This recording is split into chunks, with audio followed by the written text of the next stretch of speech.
Buonasera amici azzurri, è sempre Forza Napoli, voglio sempre comunque e dovunque perché tutto resta a monnezza, voglio se ne è scesa a voce, però godo solo a metà perché sinceramente un pareggio molto amareggiato, ma che avevamo i 3 punti in tasca.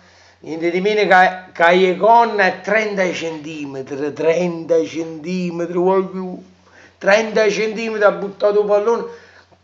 Non so come chiudere il pallone. Non lo so, non so, voglio come chiudere. Secondo me si fa una di 1000 tiri, così che con non sbaglia.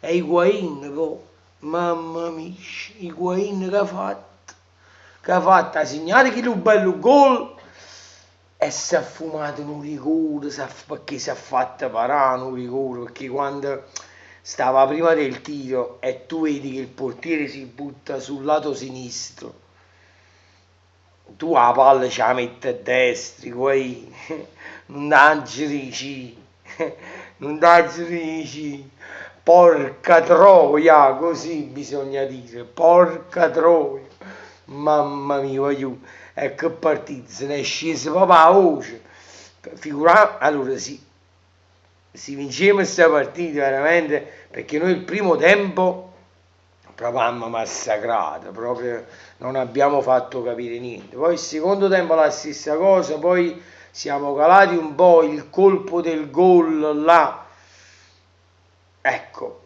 una palla, uno cross ha fatto l'Atalanta, un cross, Albiol se la guardò e il signore.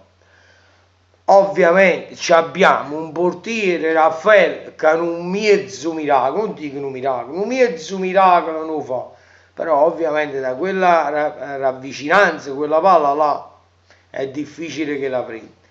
Altri portieri però hanno più possibilità. Raffaele, sinceramente, io quando vedo a Raffaele in dei palla, voglio mi faccio sotto la paura, puzza peggio di Rubentina, roba.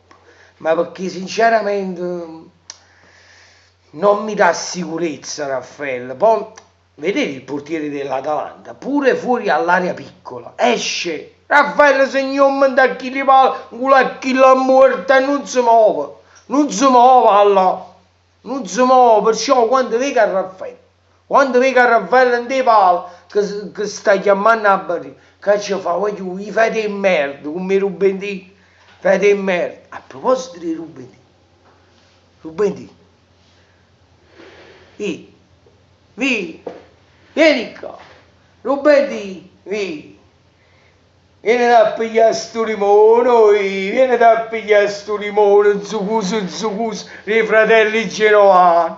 Vieni, sto limone bello, zucuso, proprio troppo bella, io godo ancora che sa, perché è perso chi li si che merda, è vichinguna e ne perso, bella, ma come godo, quando la Juve perdi godo, e poi la cosa più bella è bella proprio perché chi è che ha vinto?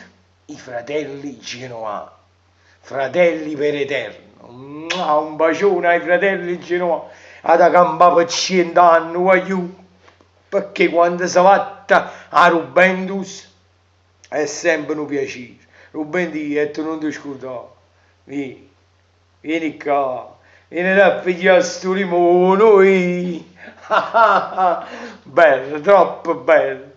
Ma noi un pareggio proprio, mannaggia che lo cornuto di aula, potremmo pigliare 3 punti.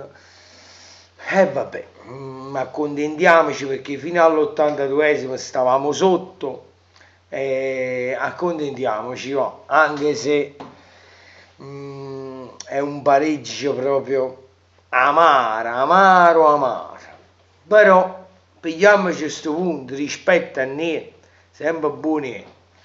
L'importante è che a Juventus si chiudiamo è perso dei fratelli genovani e si è mangiato sto bello limone bello zucuso zucuso. Voglio un bacione a tutti e sempre Forza Napoli, voglio sempre comunque e dovunque perché tutto riesce in monnezza e si chiama. Ciao belli e Forza Napoli!